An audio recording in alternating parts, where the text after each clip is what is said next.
Em qualquer ditadura, independente de regime, um dos instrumentos imprescindíveis é a espionagem de adversários, de opositores e de jornalistas. Governos ditadores usam desse instrumento não só para poder obter informações, mas também para distorcê-los, criar factoides, acusações mentirosas para prender e sumir com seus adversários. E isso eu tenho certeza que todos vão concordar comigo, independente de ser de direita ou ser de esquerda, sim ou não? Yes. Feliz que você concordou comigo, meu amigo bolsonarentozinho. Mas agora vai uma pergunta. Com mais de 14 anos de PT no poder, quantas vezes ministros, deputados, senadores, jornalistas, comentaristas, revistas, donos de televisão, rádio, foram espionados pelo governo? Ou pelo menos houve rumores, suspeitas, indícios? Pois é, né? Mas no fantástico mundo de Bob, os bolsonarentozinhos acusam todos os dias que vivem numa ditadura comunista. Nós não estamos numa possível ditadura, nós estamos no começo de uma. E eu sei que pelo menos 30% desses daí sabe que não vivemos em ditadura porcaria nenhuma, mas eles usam dessa narrativa para assustar os outros mais ignorantes, analfabetos estruturais, quando na verdade quem foi desonesto com o jogo, atacou as instituições, nosso sistema eleitoral, o Estado democrático e direito, e depois ficou chateadinho porque perdeu, né? E quis derrubar um presidente eleito com terrorismo, vandalismo, pedindo intervenção militar, foram vocês, bolsonarentozinhos. Olha, agora veja.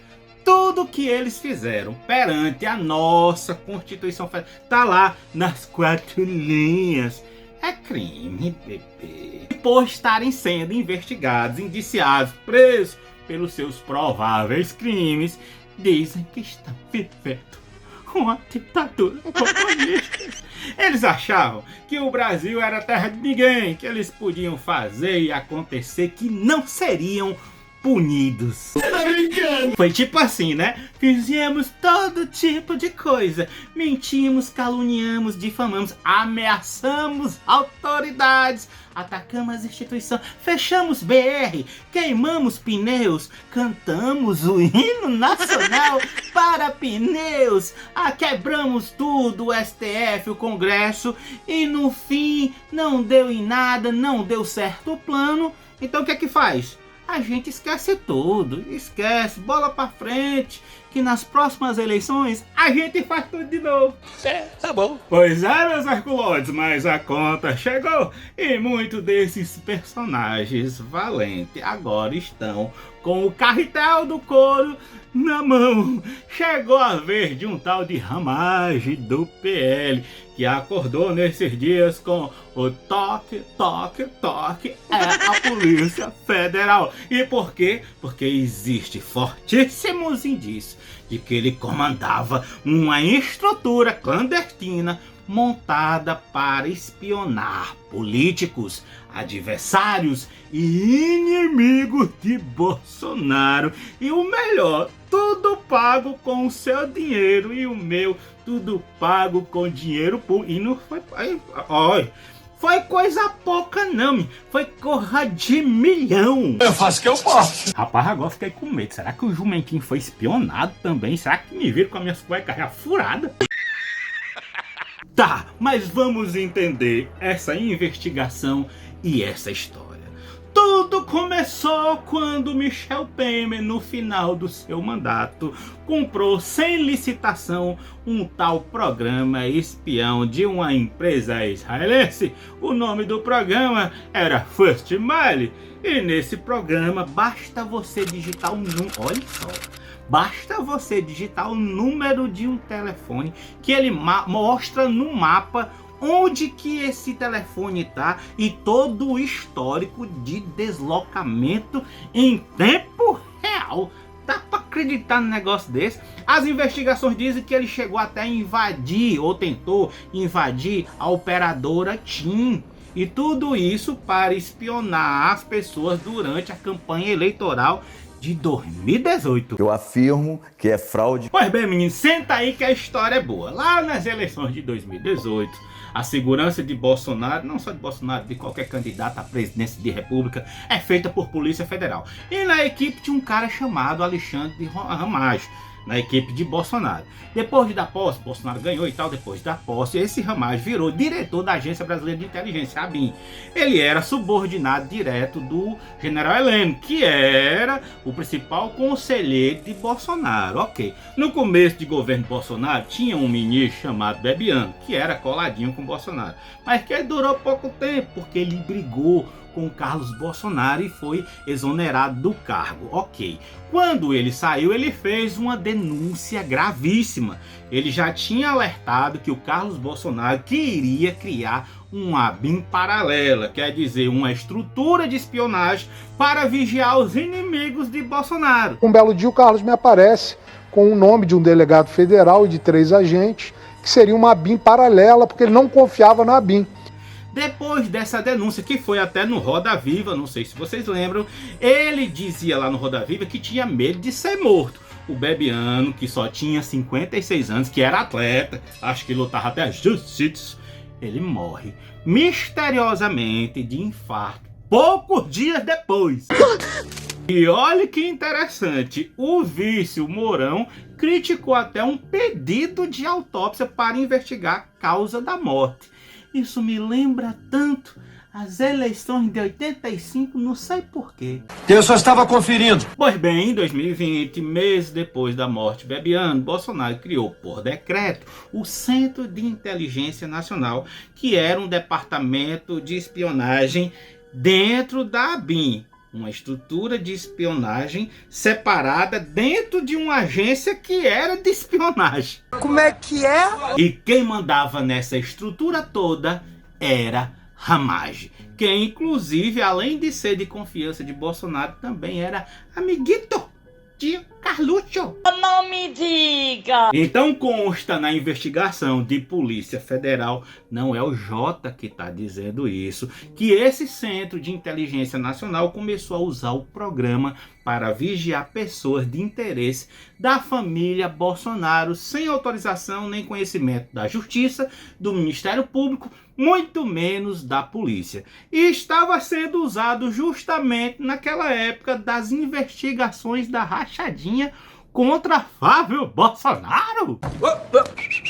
Meus amigos herculoides, agora faz todo sentido aquela reunião ministerial dos horrores, porque pensa comigo, se Bolsonaro sabia, já por causa dessa provável ABIN paralela, que estavam investigando a sua família, ele tinha que aparelhar a Polícia Federal. E quem mandava na Polícia Federal? Sérgio Moro. Por isso que ele pede Moro para trocar o superintendente da Polícia Federal do Rio de Janeiro. Mas o Moro negou. Ele pediu então para trocar o diretor-geral da Polícia Federal. E ele disse que ia trocar de qualquer jeito. Já tentei trocar a gente da segurança nossa no Rio de Janeiro, oficialmente, e não consegui. Isso acabou. Eu não vou esperar minha família toda, de sacanagem, ou amigos meus, porque eu não posso trocar alguém da segurança na ponta da linha que pertence à estrutura nossa. Vai trocar. Se não puder trocar, troca o chefe dele. Pode trocar o chefe dele? Troca o ministro. E foi isso que levou o Pato Rouco a pedir a sua demissão do governo e acusar Bolsonaro de interferir em Polícia Federal. Parece que eu tô entendendo. E aí, quando o Moro sai do governo Bolsonaro, aproveita aquele momento para nomear um outro diretor de Polícia Federal. E adivinha quem ele escolhe? Justamente o Ramagem. Mas como estava na cara que o motivo dessa nomeação era concluir a interferência da Polícia Federal, o STF anulou a nomeação por desvio de finalidade. Ramagem então volta para a ABIN e fica lá até o final de governo. Então, meus amigos herculoides, para concluir essa história, segundo as investigações da Polícia Federal, ele ficou lá comandando os espiões de Bolsonaro para investigar 30 mil brasileiros, e entre eles ministros do STF como o Gilmar Mendes e o Alexandre de Moraes, que inclusive eles queriam associar ao PCC, né? Eles também investigaram o ministro da Educação, o Camilo Santana, que na época era governador do Ceará e batia de frente com o Bolsonaro, principalmente na época de pandemia, né? O Camilo teve a sua casa monitorada por drones, e até o Rodrigo Maia, que era presidente da Câmara dos Deputados, foi espionado. Então, meus herculoides, isso é coisa de democracia ou isso é coisa de ditadura?